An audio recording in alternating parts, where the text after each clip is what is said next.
Welcome YouTube, this is Jonesing for Stocks, and this is going to be a quick guide of what investing is. In it, I'll be giving a beginner's breakdown covering what investing is, the forms of investing, individual financial goals, and the risks on investing. The chapter breakdown will be in the description below if you want to skip around. But before we learn about investing, don't forget to like and subscribe and stay tuned for more investment related videos. First, we have to understand what investing is. Briefly, investing is an act of allocating resources with the expectation of generating a profit or income. And traditionally, the return on investment is calculated in growth, interest, or yield. But why would you need to invest? When you invest, it allows you to put resources and methods that have a potential to earn return rates. And by not investing, you're potentially missing out on opportunities to increase your worth. One way you may miss out on growth is holding your money, which can be affected by inflation. Inflation is an overall decrease in purchasing power. This is reflected in an increase in the prices of goods and services. And using an online inflation calculator, you can see that purchasing an item in 1980 for $1,000 will cost just over $3,300 today, with an inflation rate of over 200%. In 2021 alone, the inflation rate has skyrocketed to 5.4%, meaning if you're holding your money in a savings account earning a reasonable 1% APY, your money is depreciating at a rate of 4.4% due to inflation. So what ways can I invest my money to ensure it grows and not depreciate? I narrowed my list to 6 categories. Each of these forms of investing have complex descriptions, but I will try and simplify for this video. The first form of investing is real estate. Real estate can be broken into 3 categories: owning, flipping, and rentals. Owning a home is the traditional purchase of a property and it appreciating over time. Flipping a house is specifically trying to find undervalued homes, fixing the property for a potential buyer, and selling it for more than the total cost of the purchase and the construction. For rental property, it's when you purchase a home or apartment and get tenants or short-term rentals like Airbnbs for passive income. In both options, you make more money than is owed monthly to make a profit.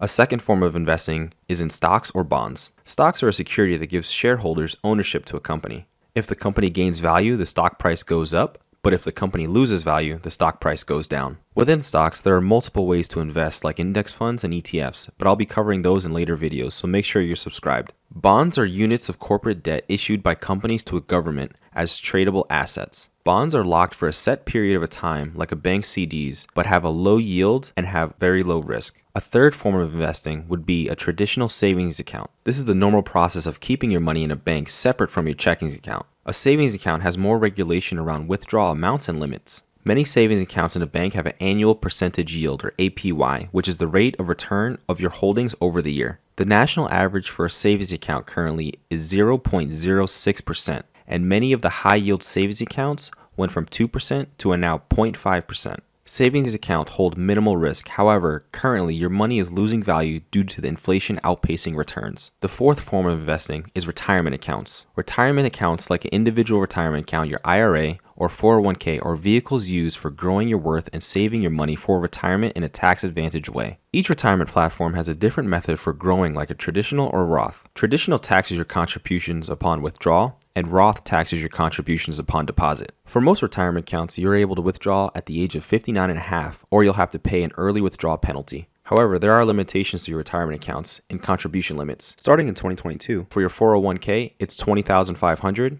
and for your IRA, it's $6,000. A fifth form of investing is children accounts. Creating accounts for your children allows a head start for financial growth early in life. This can be done primarily in 2 ways. The first being a 529 plan, which allows tax-free earnings is directed for investing in a child's education, and a custodial account, which is managed by a guardian and given to a child as they come of age. Both of these accounts are vehicles to invest, so they have risks depending on how they are invested. These accounts may have a contribution limit depending on your situation. And the final form of investment is self-investment. Learning new trades or hobbies is a great way to increase self-worth. Additionally, reading or learning skills allows you to boost your overall financial health and wellness. For example, reading financial books like Richest Man in Babylon by George Clason helps you understand the importance of building wealth. And now that you have a brief understanding of these investment methods, it is important for you to understand your personal financial goals. Likely you've heard of Dave Ramsey and his 7 baby steps for financial success. However, everyone has a different financial situation, so it's important to understand your personal financial goals, whether you plan on retiring early or at a healthy retirement age. You can do this by understanding how much money you need to grow or to retire. There are multiple calculators you can find online where you detail your current income, net worth, and expected life expenses.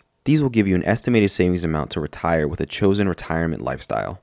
Also, you can review the national averages of net worth by age to understand your personal standing within your peer group. However, I can't miss the greatest danger of financial investing, which is risk. Specifically investment risk, which is the probability or likelihood of a loss to an expected return on an investment. I believe there are two ways to minimize risk. The first being understanding and establishing a risk tolerance. This directly refers to the amount of a loss an investor is prepared to handle while making an investment. For example, when investing in speculation stocks, an investor should be prepared for volatile moves in price compared to investing in a whole market index fund. Another way to minimize risk is diversification. This can be done by allotting capital in multiple forms to reduce the overall exposure to one loss. A simple way to explain this is by putting your eggs in multiple baskets compared to one. If one decreases, the overall loss will be minimal. And with all financial decisions, you should always do your own research and speak with your personal financial consultant. When investing, make sure you take time to properly understand what you're saving and what you're investing your money in. Over time, you'll see the effect of compounding interest. So start early and contribute often. Your future self will thank you. And before you go, I'd like to leave you with a video from Warren Buffett, arguably one of the greatest investors of all time. And don't forget to like and subscribe and stay tuned for more videos. A little bit about investing, some tips and lessons along the way. You kind of used it as a teaching experience at the top. Yeah, normally I don't do that. I mean, in fact, I can't remember when I did it. We just go right into questions and answers. But I really thought that maybe we were giving a little bit the wrong lesson because all the questions would naturally tend toward current events. And so this time I went back actually to 1942 when I bought my first stock as an illustration of all the things that have happened since 1942. We've had 14 presidents, 7 Republicans, 7 Democrats. We've had world wars. We had 9/11. We had the Cuban Missile Crisis. We have all kinds of things.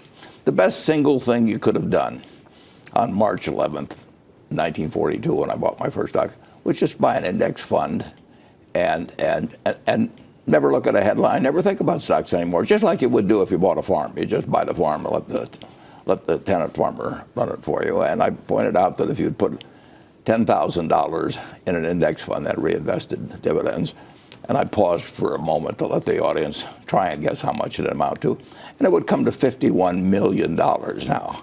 And the only thing you had to really believe in then is that America would win the war and that America would progress as it has ever since 1776, and that American business, if America moved forward, American business would move forward. You didn't have to worry about what stock to buy. You didn't have to worry what day to get in and out. You didn't know the Federal Reserve would exist, whatever it might be. And America works.